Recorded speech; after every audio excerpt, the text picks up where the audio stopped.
Hello everyone, it is Trigger here of course, and today I am bringing you the next update video for FALLZ.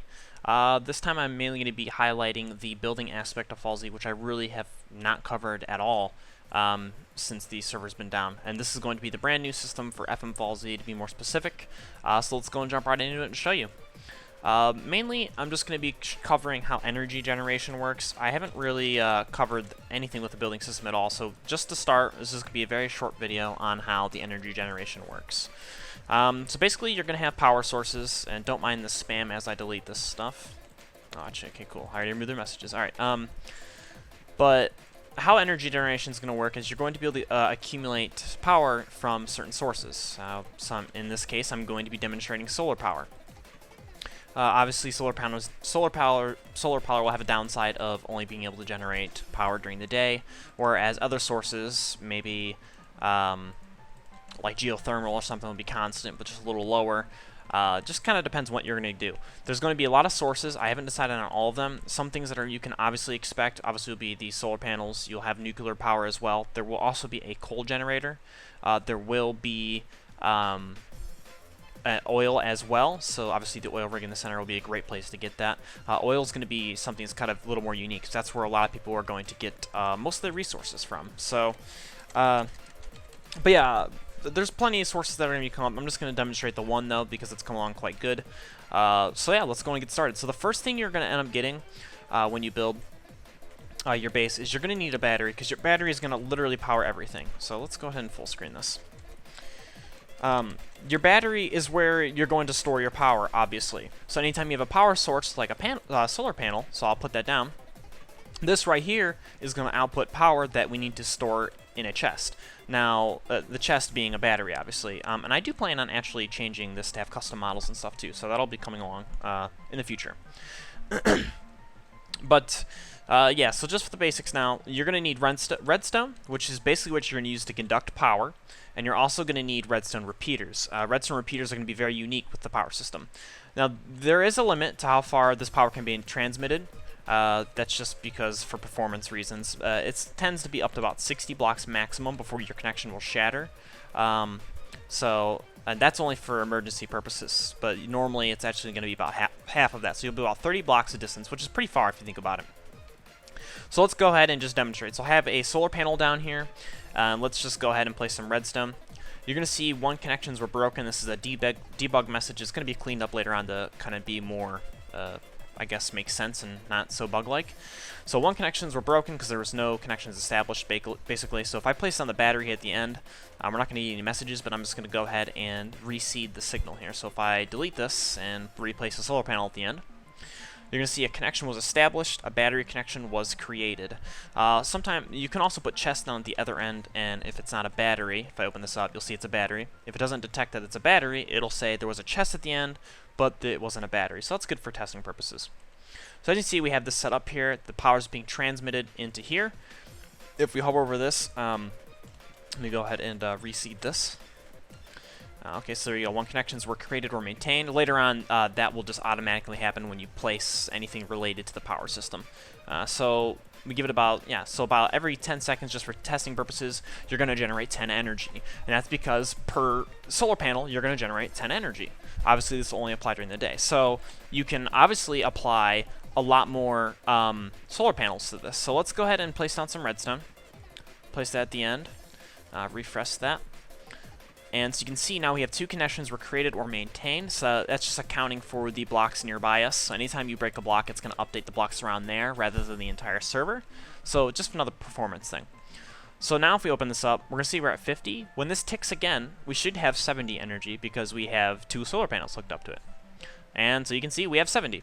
Now, this is nice, but you're not really going to want all of your solar panels like this, because what happens when, you know, you can do this and you can have two more solar panels now, but what happens when you have a solar farm and you have like 8 solar panels?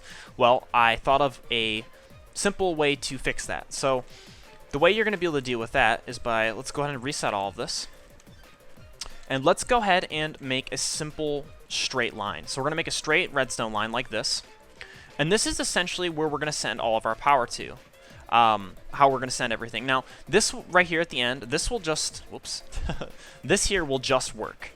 These here will just work because they are hooked up to the line, and they know that the only way to go for power is this way. Now, in this case, where if we were to put down a solar panel here and then just hook this up, there's a chance that this isn't even going to connect. And as you can see, it says one connections were broken because this one isn't even connecting, because when it gets to this point, it's going to randomly pick on which direction to go. It's going to pick left or right. The power's all going to go right and diffuse out the right side, so you're losing power with this. So this is an ineffective method. The way you fix this, however, is by using a redstone repeater. Now, redstone repeaters are going to have a pretty interesting role in the moving energy around between sources. Now, the whole point with this is that when you place it down, it has a few settings. So right now, by default, we're set for the delay 1, which is equal to send the power forward. So what's gonna happen is this is gonna check the block, and then it's gonna look forward ahead of the block and say, okay, what block is here? It's not gonna know that there's a block here, so this obviously isn't gonna work. But this is where the trick comes in. If I were to, as you can see, it still says it's broken because it's not working. But if you were to right-click this once, that would say, hey, turn the power to the right. So this here will say, check this block, see if it's redstone. Is it redstone? Okay, go here. Is this block redstone? Oh, it is? Okay, cool. Send the power this way. Obviously, that's going to diffuse the power as well, so we're just losing power that way. But if we change it to this direction, and I go and reseed the signal, you're going to see we have 3 connections were created or maintained. So this means that this power is now saying, hey, the third setting is turn left. So now, instead of going any of those directions, check here. Is it redstone? Awesome. Check if is this redstone? Sweet. Send the signal this way. So all of your power is now being transmitted to the left.